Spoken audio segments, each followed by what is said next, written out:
अजीत जी, क्योंकि आज चुनाव की तारीखों का ऐलान होने जा रहा है, उत्तराखंड को लेकर अगर बात की जाए, क्या एक सिंगल फेज में यहां पर चुनाव होने की जो बातें सामने आ रही है, इसी तरीके की व्यवस्था हो सकती है चुनाव आयोग की तरफ से?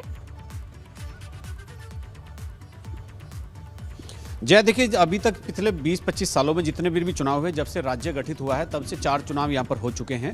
4 विधानसभा चुनाव हो चुके हैं और यहाँ पर एक ही चरण में एक ही दिन में मतदान होता है और एक ही मतदान वो उस दिन होता है जिस दिन वेस्टर्न यूपी से सटे हुए उत्तराखंड के जिलों में पहला चरण में मतदान होना होता है। तो यहाँ उत्तराखंड में हमेशा जो 4 विधानसभा गठित हुई है, उनका जो चुनाव हुआ, उनका जो निर्वाचन प्रणाली थी, वो एक ही दिन की थी, एक ही चरण में पूरा चुनाव खत्म हो जाता है।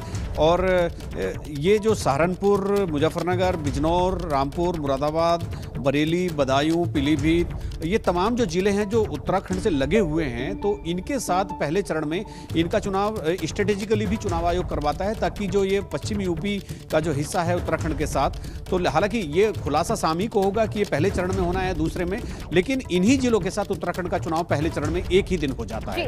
और ये पिछले दिनों जब इलेक्शन कमीशन सामान्य दिनों की बात हुई, क्योंकि लगातार हम देख रहे हैं कि कोविड के केसेस भी बढ़ते जा रहे हैं उत्तराखंड में, क्या उसको मद्देनजर रखते हुए क्या यहाँ पर फेजेस की संख्या बढ़ाई जा सकती है? इसकी जरूरत दिखाई देती है अभी?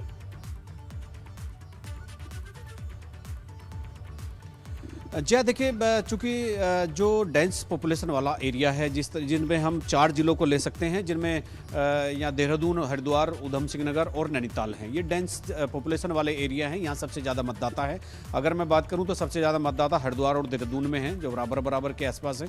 और यहाँ पर हो सकता है कि जो अगर कोविड की लहर बढ़ती है तो आधी सीटों पर, यानी एक सीट छोड़कर कोई विधानसभा के चुनाव को एक नया मॉड्यूल इलेक्शन कमीशन ने तैयार किया हो कि कोविड से बचाव के साथ मतदान भी हो जाए और नई सरकार का गठन भी हो जाए। तो इस मद्देनजर यहाँ पर इलेक्शन कमीशन को तैयारी इस तरह की कर रहा होगा।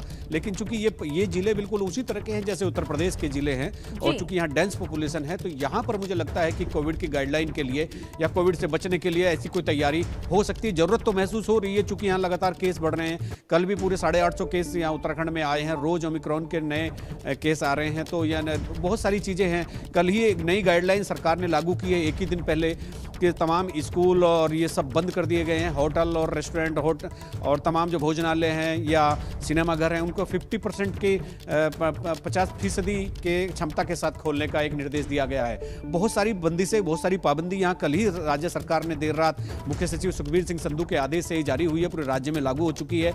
यानी मामला कहीं ना कहीं बहुत गंभीर है कोरोना को लेकर के। तो इसीलिए मुझे लगता है कि इलेक्शन कमीशन को भी मुख्य सचिव ने इसी तरह का फीडबैक दिया होगा। चीफ सेक्रेटरी सुखबीर सिंह संधू से इलेक्शन कमीशन की बेंच की एक और 4-5 जो बड़े ब्यूरोक्रेट थे, जो महत्वपूर्ण महकमों के प्रमुख सचिव और डीजीपी, तो उनकी मीटिंग हुई थी, उन्होंने भी अपना इनपुट दिया होगा। तो मुझे लगता है कि कल बहुत सारे प्रतिबंध उत्तराखंड में शुरू हुए हैं और ये जो प्रतिबंध हैं इसलिए लगाए गए हैं कि खतरे से सावधान रहें और खतरे से आगाह रहें और अपने जीवन को कैसे सुरक्षित रखें। तो मुझे लगता है कि इलेक्शन कमीशन इस बारे में विचार कर सकता है। अगर ऐसा होगा तो ये फर्स्ट टाइम होगा। आज तक सामान्य परिस्थितियों में एक ही चरण में एक ही दिन यहाँ पर मतदान होता रहा है। जय।